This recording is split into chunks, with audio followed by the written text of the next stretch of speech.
Okay, for our next speaker, I want to just give you a little bit of background information, but our next speaker is going to be Jed Rider.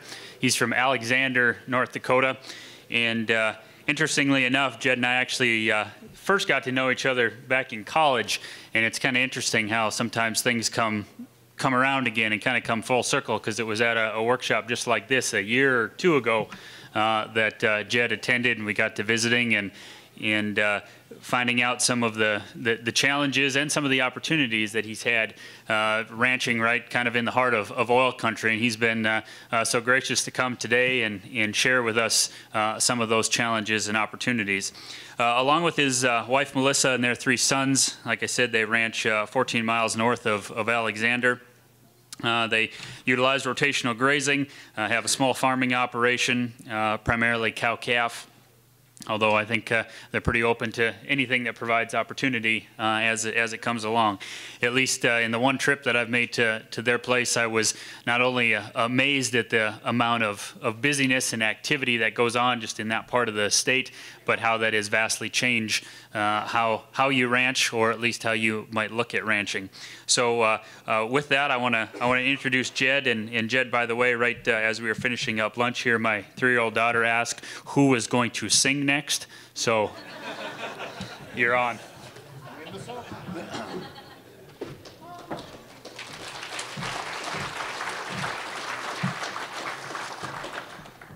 You know, I think the Sands had it figured out when it was a husband and wife and daughter duo. Honey, you want to come up here?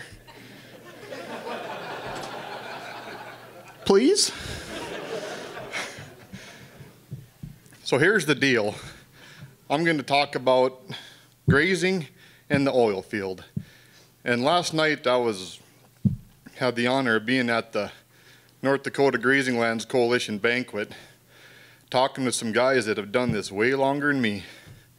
And I found out I know nothing about grazing. And the oil field's dying. So I thought we could talk about bison football for the next 45 minutes or something like that. Anyway,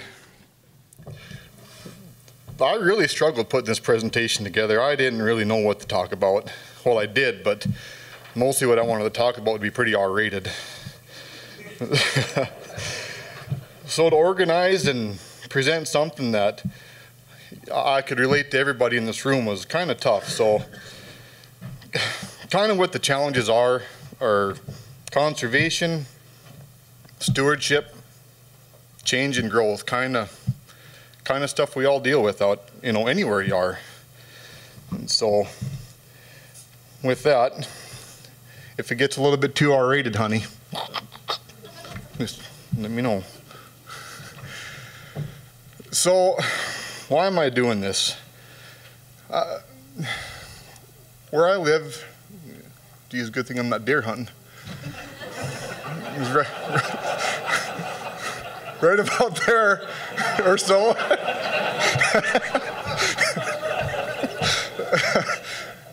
Anyway, this Bakken formation is way bigger than where I'm at. And so when it came and hit us like a ton of bricks, and we were not ready for it at all. And I really wish I had someone with a little bit of knowledge that would have just showed up and maybe give us a few heads up on some stuff. And I guess I'm going to try to do that a little bit. So, but some of you might not be from the Bakken, or not drilling for oil where you're at, but look how big that is, you know. And if you think it might not ever come, if there's oil under your feet, they'll figure it out, and they'll come. So we've learned a lot in 7 years during this oil field, I guess. So let's see here. This is just a slide of my cows and oil well in the background, I guess. But I read this quote here a while back, and to be an American is to move on as if we could outrun change. To attach oneself to a place is to surrender to it and suffer with it. I think that author is actually from North Dakota. But Western North Dakota has seen more change in 5 years than most areas will see in 3 lifetimes, and that's a fact. You know, it's really tough for anybody to adapt that quickly to anything, you know. The oil field is nothing new to me. You know, I've been around it my whole life. But the way they came in and just pounded the living crap out of it is, you know, it it pretty much put a hatred in my heart and in my mind, and I really struggled with it, and we were gonna move. We wanted out of there. So 3 years ago, I couldn't have done this. It would have been a bad deal. But I changed my mindset a little bit, and, you know, and read this slide, and we can't outrun change. Sometimes change is bad, sometimes change is good. But, you know, we're to attach oneself to a place is to surrender to it and suffer with it. I think that's what we as landowners and ranchers and caretakers are kind of charged with, I think. If not, you know, who knows what will ever happen to it. So you can dig your spurs in and be ornery about change, or you can learn, adapt, think to yourself, what can I do better? You know, I had to change my mind in my operation, or I had to leave. These are my helpers, Larry, Mo, and Curly. It's a good thing they work cheap, I'll tell you that. No, I'm just kidding, but here's a picture of them. We bale graze 90% of our hay. They're out picking net wrap up, I guess. There's no one from Ocean here, is there? So that's kind of their chores. Their chores are a little different than traditional ranching chores, I guess. Picking up net wrap, moving fences, taking care of their chickens, taking down old barbed wire. They do a pretty good job. You know, if they think they're doing something important, they'll pretty much help me the better part of the day. Put them on a four-wheeler or a side-by-side mule, you can get them do about anything. So, but they do a pretty good job there, pretty handy. This is a picture of my farm, or my grazing acres, I guess. There's a farm in there somewhere, but I got a north piece and a south piece there, and along that north piece, I'll try the pointer again, but right there is Highway 85. And it runs right down like that. So, right now, you know, I rotationally graze about 40-45 pastures. That's going to be doubled or tripled in the next 5 years, I would say. I'm just kind of getting going with this. I've been doing it for 7 years. So some things are taking place with some water on the farmland I run on, and I got grazing acres intermingled with that, and I got some water spigots there now, and so that's going to give me quite a few more options. So just a little tidbit about grazing I want to put out there is, you know, when someone this rotational grazing thing to me seems like it intimidates a lot of people. You know, oh gosh, are you kidding me? 100 pastures, 150 pastures. It's so freaking easy. It really is. You know, but to try and persuade someone to do it makes their head swim. So start with 8 or 9 pastures, and you're going to see the results yourself. And then pretty soon, hey, I don't want my cows there grazing that grass, cross fence. Hey, I don't want them there, cross fence. And pretty soon you're on your way. So just wanted to put that in there, I guess. But let's see here. This is just the slide of the north unit here. In 08, I seeded 400 acres of crop back to grass. That's doing really good.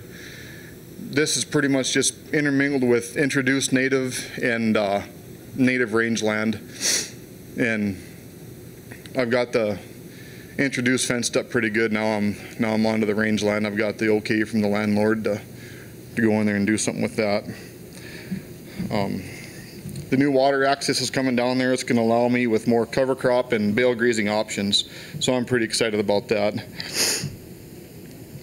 This is the grazing unit they call the home place. This is all brand new. Those top paddocks you see up there, the L shape, that was all farmland. I just put that back to native grass last spring.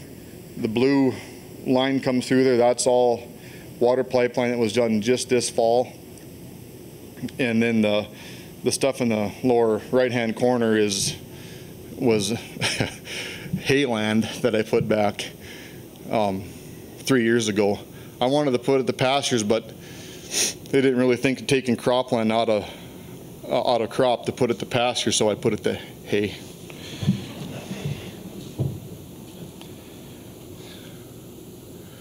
Pastures and rotational grazing, just gonna touch quick about it. I mean, it's Cody and Deanne did a pretty good job with that anyway, but you know, to me it's a 3D picture.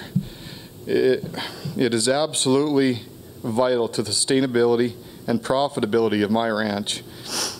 When you start cross fencing and rotationally grazing grass with the high stock density, it is unbelievable to me how big an acre can be. Out in the Bakken, anywhere really, I think growth is a big challenge. You know, I've been hearing stories last night and today about $2,000 an acre pasture land. So when you can grow your land vertically, why would you go and spend $2,000 an acre on pasture land when you can just do it on the land that you got? I mean, unless you're growing out of your shoes, then by all means go after it, but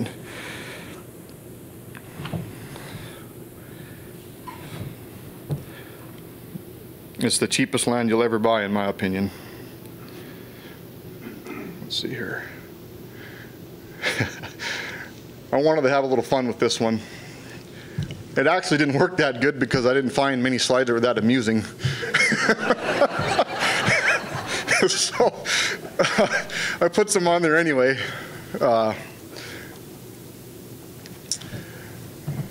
Yeah, my sister calls that a Bakken, the Bakken apocalypse, the dust bowl of August and September up there.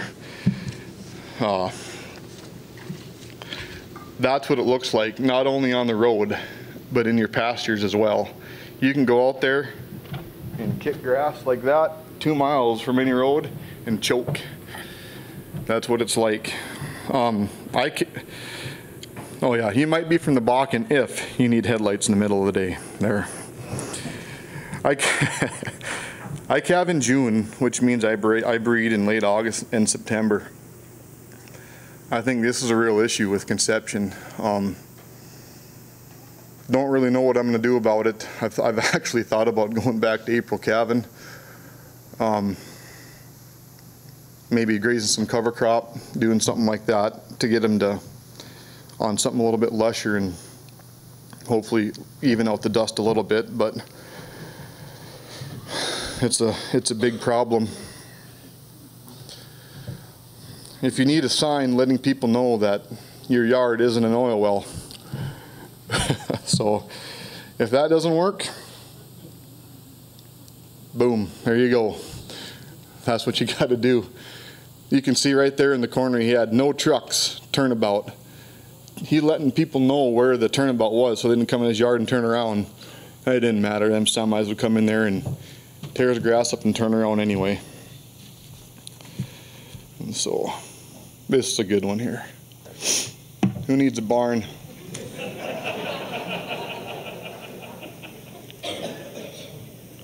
I think I'll start calving back in January. You know, anyone seen flares like that? They sound like a 747 jet engine taking off, and that is no kidding. And they'll put them things 400 feet from your house. You know, you don't need a yard light, you don't need a barn light. You know, there's advantages to it, I guess. But it can be 30 below, and I'll bet you, if it's 30 below that night, I'll bet you $10 it's 40 above where them cows are standing. That's how hot those things are. So, meeting the challenge. I talked about this a little bit already. Like I said, I struggle with it. I could have sat up here and ripped on the oil field for 3 hours straight, you know, and that's not going to do anybody any good, not going to do me any good. So this is kind of what I came up with, and I just didn't want meeting the challenge to pertain to me. You know, I feel these are challenges we face as ranchers wherever we live. But in the Bakken, You're facing an extremely powerful industry that needs that land just as bad as you do, and they don't have the best intentions for it.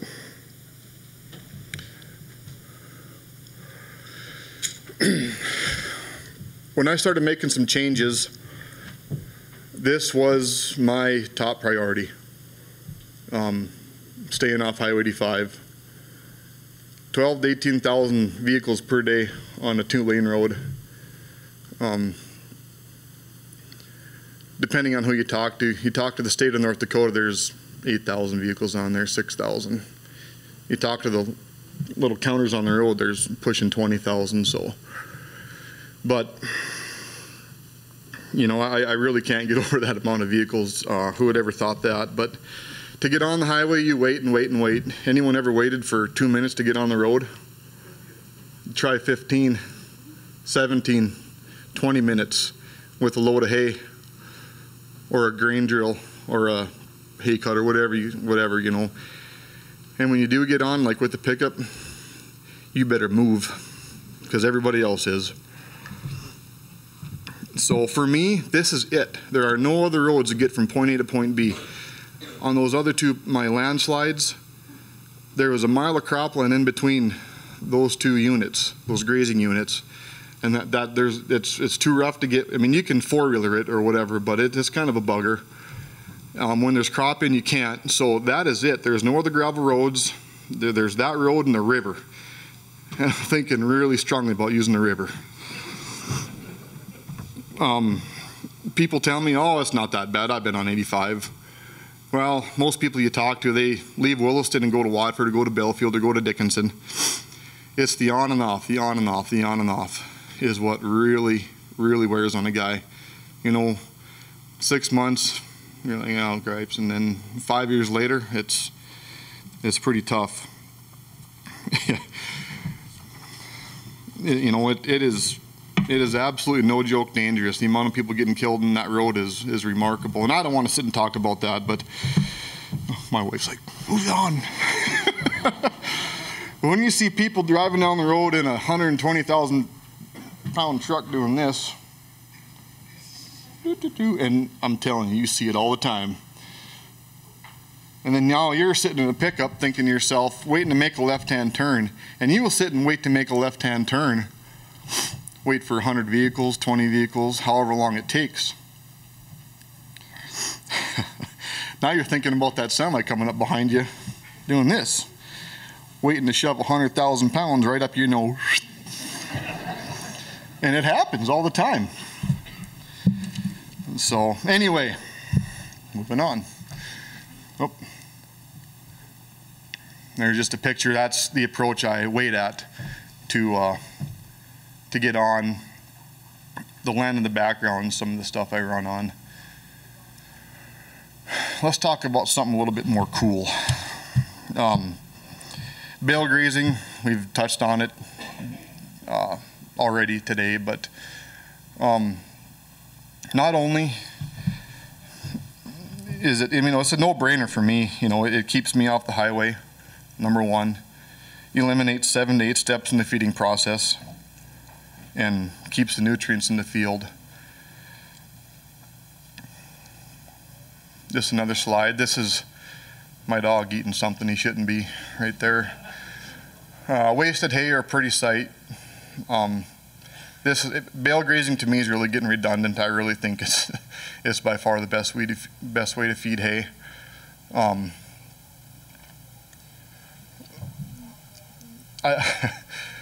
I get a lot of crap about my bale grazing being an eyesore to people driving down the road and telling me to get my cows out of my hay. A lot of pipeline guys or rig hands will pull into the yard, hey, your cows are out. I'm like, well, yeah, I know they are.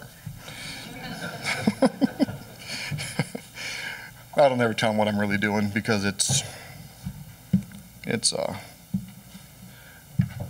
know, waste of breath, I guess, but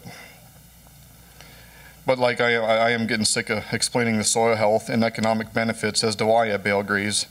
So I've just started to tell people I'm lazy. They'll believe that, and that doesn't say a whole lot for me, I guess.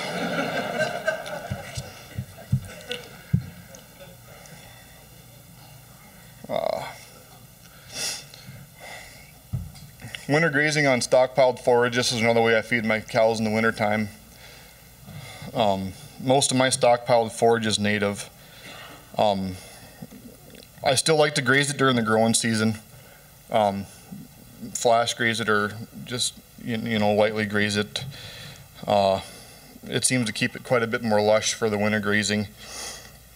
All my outlying farm ground has been converted to grass. Pretty much eliminates most of my equipment use. Keeps me off the highway, provides me more grazing options. It's, you know, it's starting to work really well for me. My phone's ringing. Water lines.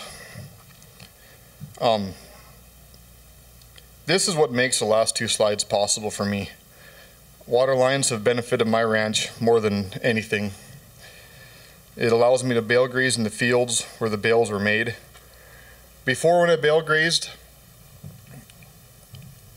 I had to haul all my hay and then unstack it, or unload it and stack it and put it in the fields, and I was going through the whole process of feeding it, only I was bale grazing it. So I was still getting the nutrients from the bale grazing, but I was still going through the whole haying process to do it. Just because I put up game and fish hay and then some hay down here, and I didn't have the option of water on those two sites. Now I do, and it's a big time game changer for me. You know, I sold my hay truck. So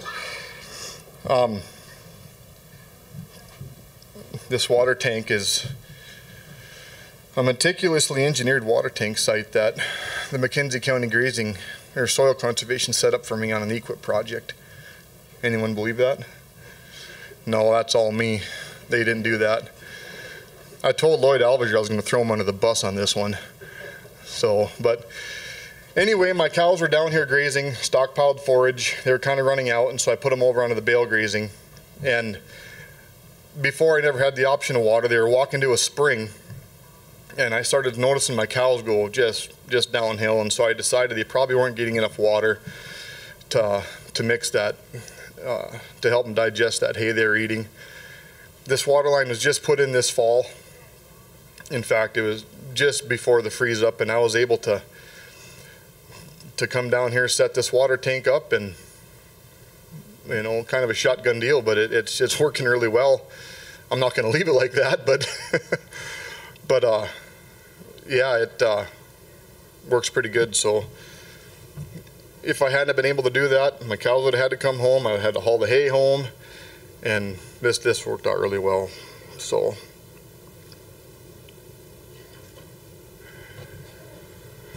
working with the oil field. Anybody ever worked with the oil field? Not easy. The best way I can describe it, and I don't want to offend them too much. Ever had a bunch of kids over for a slumber party? Hop them up on, maybe 5th graders, hop them up on cake and ice cream? You know how busy they get and how their attention to detail gets. Well, that's the way the oil field is. Once them kids are like that, try to get them to all go brush their teeth or something like that and go to bed. Not easy. That's what it's like trying to get the oil field to do something. That word with is really tough to swallow for a lot of people. It was tough to swallow for me for a long time. But you have to. You absolutely have to. It's not going anywhere. But that doesn't mean to step aside and give it a free pass. This is extremely important to the challenges that we face.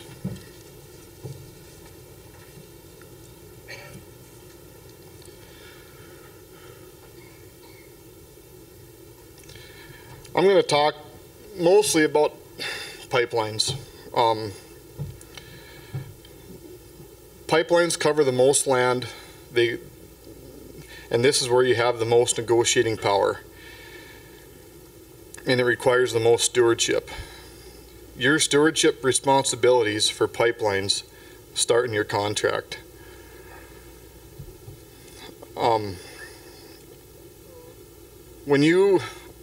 When that guy pipeline guy, the friendly pipeline guy, comes in and starts and wants you to sign a contract on a pipeline, don't just sign it. I mean, probably nobody does or nobody will, but that pipeline contract, I guarantee you, is not written for your favor.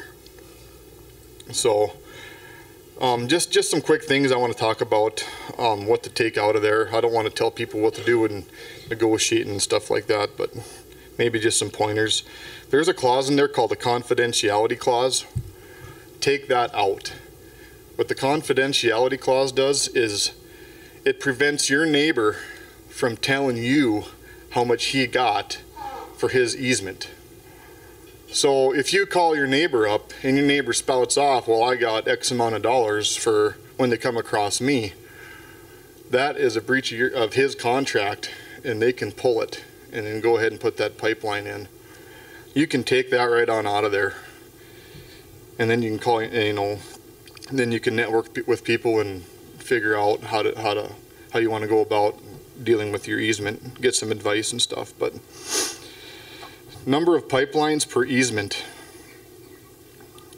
A lot of companies, they'll dig a trench and they'll lay 3 or 4 pipelines in the trench, or 2, whatever it is, and they'll pay you X amount of dollars to do that. But what they will also do, and it's hard to separate in the contract, is they'll come in and dig 1 trench and lay 1 pipeline and pay you, say, $100. I mean, just throwing a number out there, $100 a rod. Well, what's written in the contract is for that, they'll pay you $100 a rod for that pipeline, and then they'll reclaim it. Then they'll come in and want to pay you $25 for the remaining 3 pipelines or 2 pipelines, whatever it'll be. Don't do that. You can get the same amount. Make them pay you the same amount for each pipeline, and they will.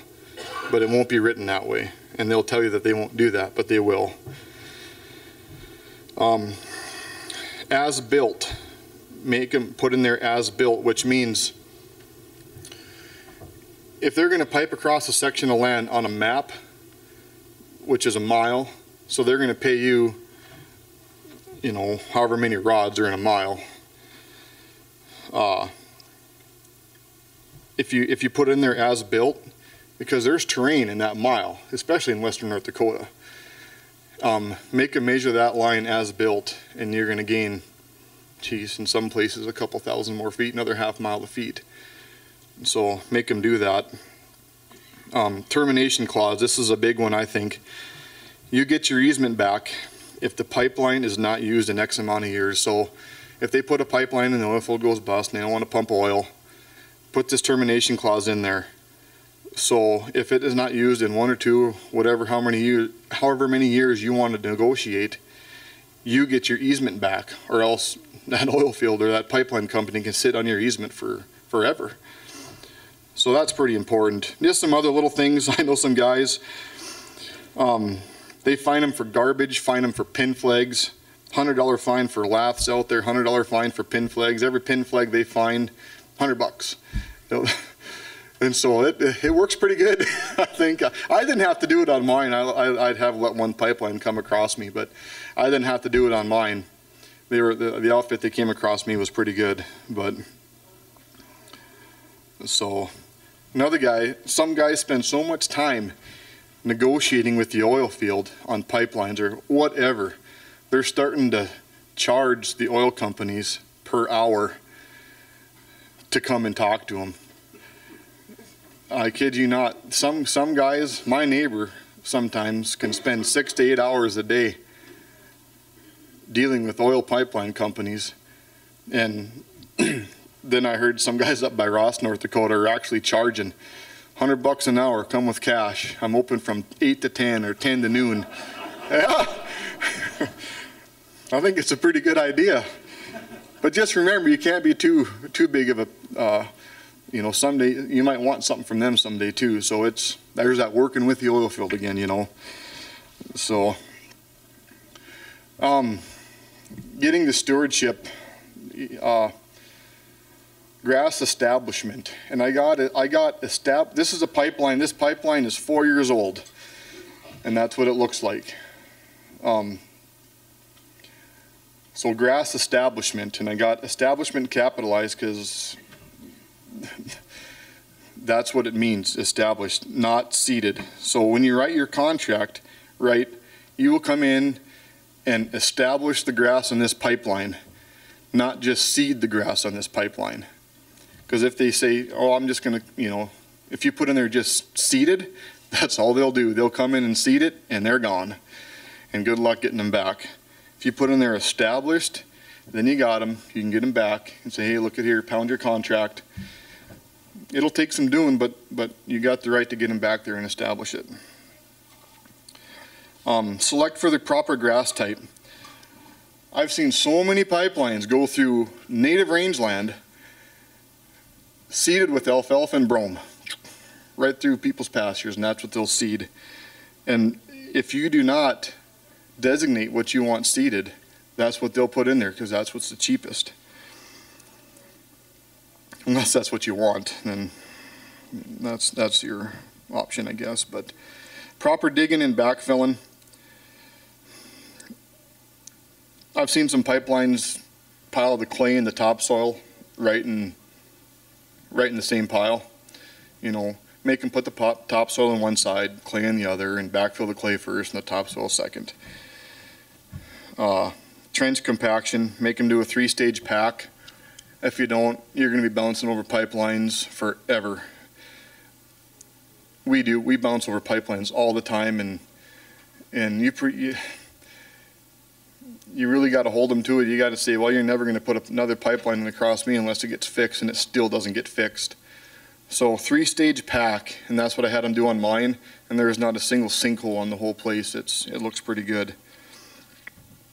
So stewardship is important.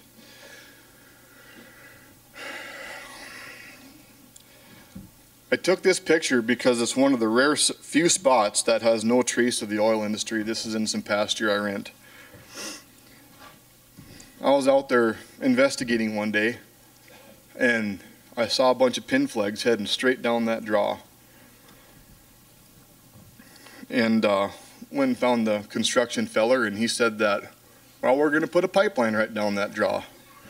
I was like, you're kidding me. I said, you can't go any other place than right down the middle of a wooded draw? I said, trees are kind of hard to come by out here. And he goes, well, no, because that's the only way we can get from point A to point B with our pickups and whatnot to get through the pasture and where they needed to go. This is on some rented stuff, so I called up the landlord and told him what was going on. And he had absolutely no idea that they were going to do that. None. He's an absentee landowner and just didn't have any idea.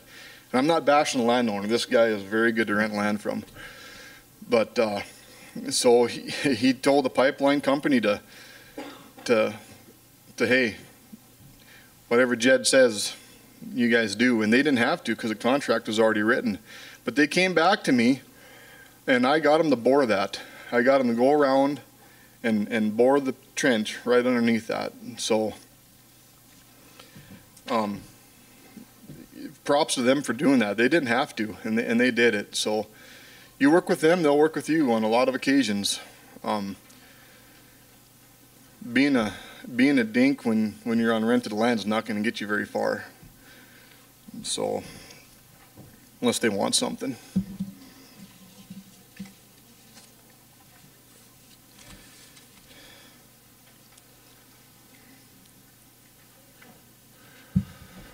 Grazing management. This is a pasture and pipeline that looks to me just doesn't have a prayer of doing anything. It's a continuous grazed pasture. That pipeline looks to me like it was reclaimed pretty dang good. Probably it was compacted well, reclaimed well, and probably seeded well. That's never going to go to grass. That'll just get grazed and grazed and grazed and grazed. And it pretty much doesn't have a chance. When it gets to that point, it's up to us as ranchers and caretakers of this land that to make sure that does get established. You can't write established in your contract and then go out there and turn a herd of cows out there and say, hey, my grass won't establish. And they're going to go out there, well, the stuff next to it ain't establishing either. So You're going to have a tough time with that one. It's difficult. Grazing management around pipelines is tough. Rotational grazing is a huge benefit when it comes to grass reclamation. But now you got intensive grazing within your intensive grazing. And it's tough, you know. A lot of people now, what they're doing is they are fencing out that pipeline corridor. So they're running hot wire fence on each side of that pipeline with some, you know, depending, say if you got rotational pastures and whatnot, crossover lanes in the fence, or so the cows can get back and forth. And they'll do it. You know, you're in the driver's seat when you write these pipeline contracts. You know, this is your contract. You guys do it the way you want.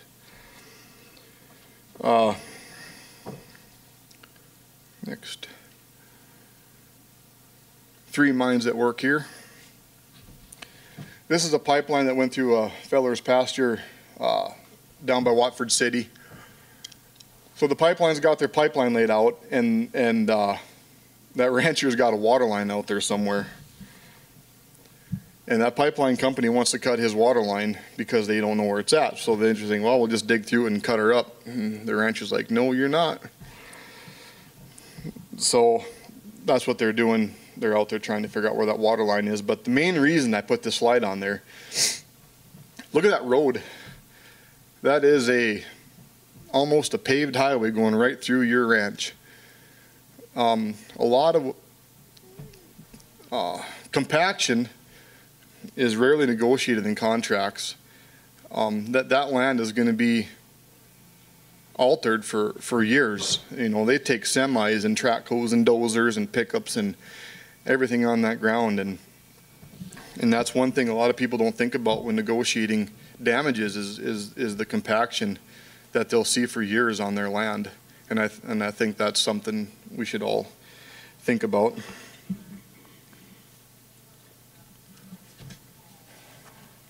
Pipeline exposure. This to me is huge. Vital to grazing management in the Bakken and anywhere. You know, it doesn't have to be pipelines. I mean, pipelines just don't run in the Bakken. They run everywhere across the state, across the nation. Same with utility lines and telephone lines and whatever. When you, in your contract, make the company pay to expose their line, if you want to cross it, also require them to expose your line, your water line, or your power line, etc., if they want to cross. This is your negotiation. You're in the driver's seat. So when you want to put a water line in to take to some grazing areas, and you come to a pipeline, you put in the contract that you are gonna, I lost my thought there for a second, make the oil companies pay for it, because if you don't, they'll make you pay for it. Who's ever seen a Hydrovac truck? Not too many people, I'll be dang.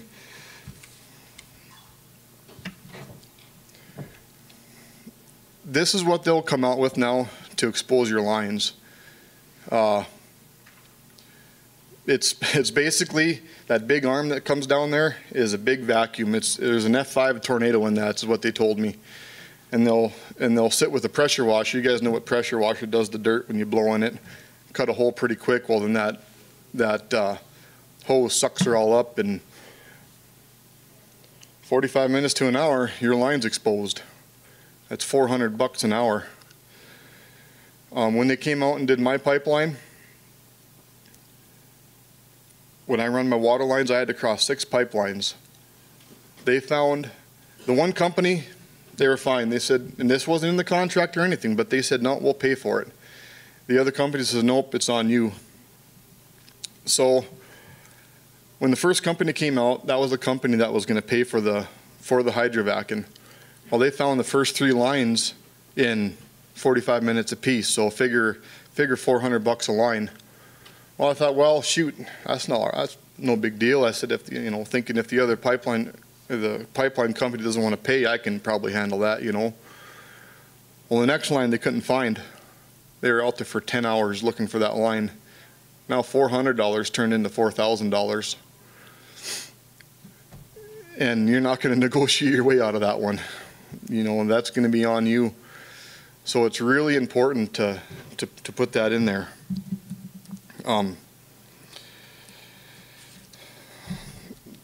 These water lines are extremely vital to rotational grazing, and I can see pipelines deterring ranchers and landowners from putting them in, which is therefore going to stop them from rotationally grazing their pastures. So putting this in your contract makes it that much easier.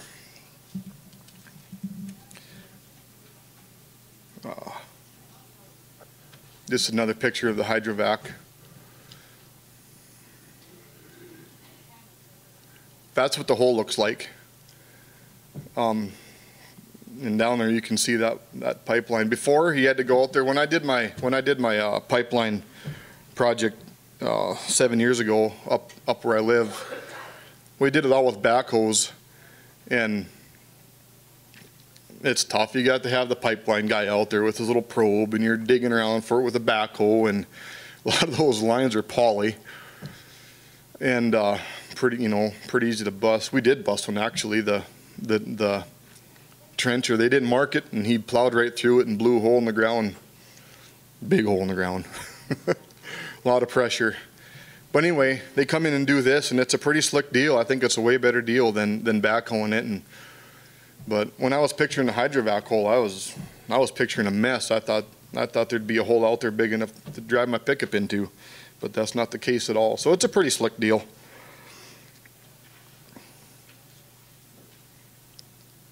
Let's see here. Fence crossings. Obviously, if you're a rancher, pasture owner, and you let a pipeline cross, they need to go through your fences. This is a typical pipeline fencer dude's gate. This is what you're gonna get if that's what you let them do. You can't see, but that middle wire is hanging about a foot off the ground. These gates are really, really hard to close, if you know what I mean. If you don't know what I mean, it means the pipeline that goes in there, checks his pipeline, leaves the gate open, and doesn't close it. And then so you go and close it, and the pipeline goes in there again and doesn't close it, and so on and so forth. And then your cows are out and whatnot. Okay, I'll move on now. My wife's like this again.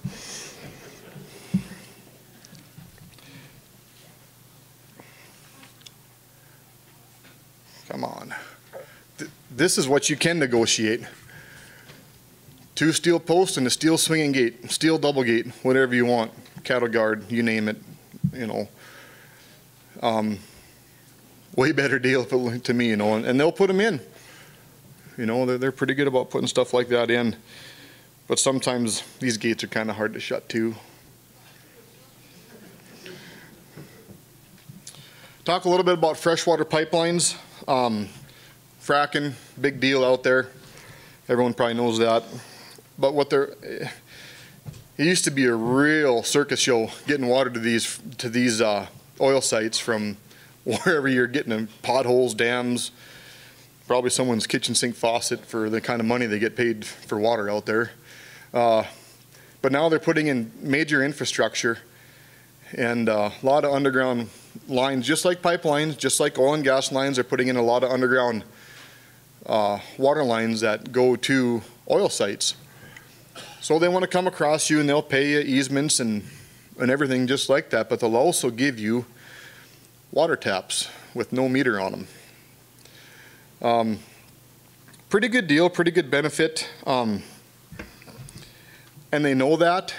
So a lot of times what they'll do is, hey, can we come across you with the pipeline if we give you a water tap? Don't just say, holy crap, really? Can you give me a water tap, free water from my cows? Yes, but there is no guarantee that those water lines are going to be full of water at any given time. So this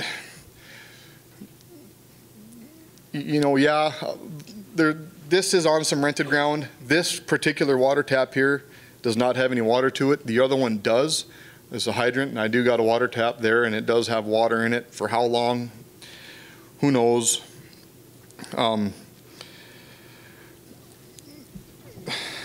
they'll give you water taps wherever you want along their route.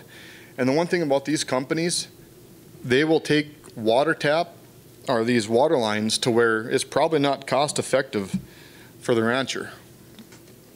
Up and down, over hill and over dale, and you can put water taps wherever you want along those.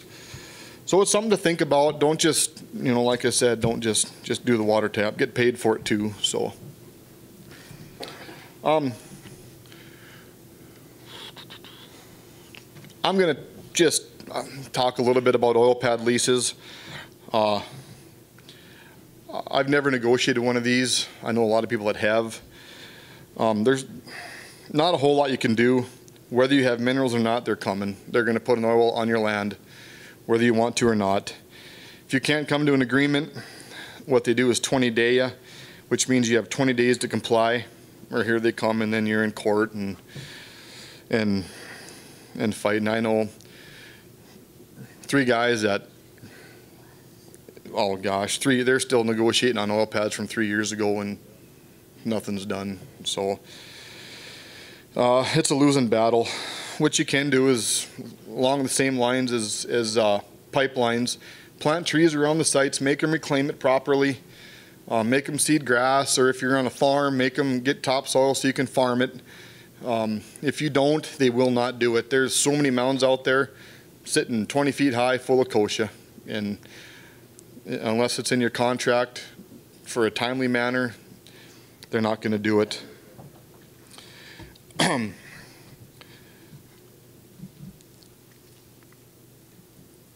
Let's see here. Yeah, like I said, it's really hard to negotiate money with oil companies, but for some reason they're more willing to provide services and products such as fences, extending water lines, getting a dam built, building roads, driveways, building a pad for corral sites or a building, hauling you scoria or gravel. To me, that's money in the bank. Out there, that might be better than money in the bank, because getting anybody to do that kind of stuff out there is impossible. So they're providing you the products and services and then doing it for you. So that's pretty good. Didn't really want to get talking into the money side of the negotiations, but I'd like to add this. You can negotiate yearly well-bore leases on oil sites, which means each one of those pumping units is a bore. So you can negotiate, say, $1,000 a bore, whatever it is. I mean, I'm just throwing a number out there. $1,000 a bore per year. So on top of your damage payment, you can do that, and they're doing that pretty willingly. The only thing when you're doing it, and this is why I brought it up, don't, in your contract, they'll put upon completion, they'll pay you upon completion. Don't do that, because they might drill 2 of those, and that's not upon completion. Upon completion is number 6. So they might poke 2 holes, and you're thinking you're going to get a yearly well-bore lease. Well, you're not. You might not ever get it. So when you do it, put it when that uke goes in there and digs the first swab of dirt. That's when your yearly well-bore lease starts on all 6. So that's one little thing there for you.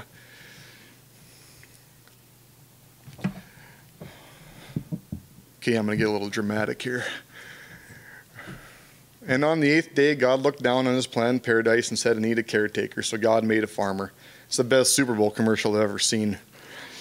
But I know the Bible doesn't say nothing about an 8th day of creation, but if Paul Harvey says there is, then who am I to argue? So, but anyway, not so much farmer, not so much rancher, but caretaker. That's what defines us. I took a lot of things for granted living in western North Dakota. We had it made. Everybody was rich out there, rich in quality of life, and now wealth is purely defined monetarily out there. I took a lot of things for granted. Things just were the way they were, and just ranching, starting to do some cross fence, and then something like this comes in, and I cannot believe how unbelievably expendable land gets when industry gets a hold of it. When they get a hold of it, it's destroyed for a long time, maybe lifetimes. The carelessness and neglect out there absolutely blows me away.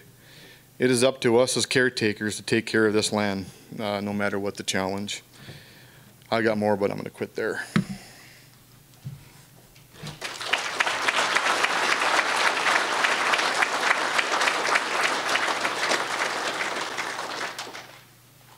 On time? A couple questions. Is that on time? Yeah, you're good. Yes, sir.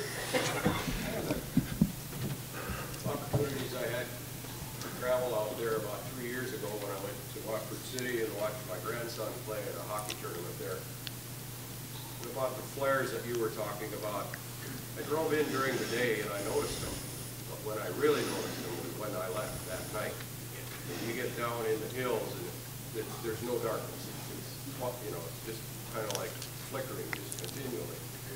But the question that I'd like to ask you to address is this. On all of those pads, if you drive in that area and you see all these pads goes down in these hillsides, and we've got all these watersheds walking out of that, running out of that area. What is the oil field companies doing about rain events on those pads where they're doing a lot of things like spraying to keep, because they don't want vegetation growing on those pads and things like that? Has that been a huge problem so far, and are they doing anything to address major rain events and the end results of some of the stuff that comes off of those areas into the watersheds? No. No. Yeah, I sure. I could have taken so many pictures and talked about so many different things. Yeah, you got to call them on it. I've seen so many things. You know, they put berms around. They put berms around oil pads and stuff, but they're not very good. I've seen lots of runoff. I mean, lots of erosion. They will not put an oil well where you want to put it. Say it's, gosh, there's a spot, it's a peninsula, and it's pure bentonite clay. I call them hogbacks, okay, coming off the fields. And there's a field up there, and it was neck down like this, and then the field went around like this, okay? They had to put that oil well right in that neck for some odd reason. So what they did is they put it there. Now they could have moved it, I'm not kidding you, 50 yards to the east and not disturbed anything but stubble. But they sat and they dozed that they filled and filled and filled and filled, and it was the craziest thing I'd ever seen.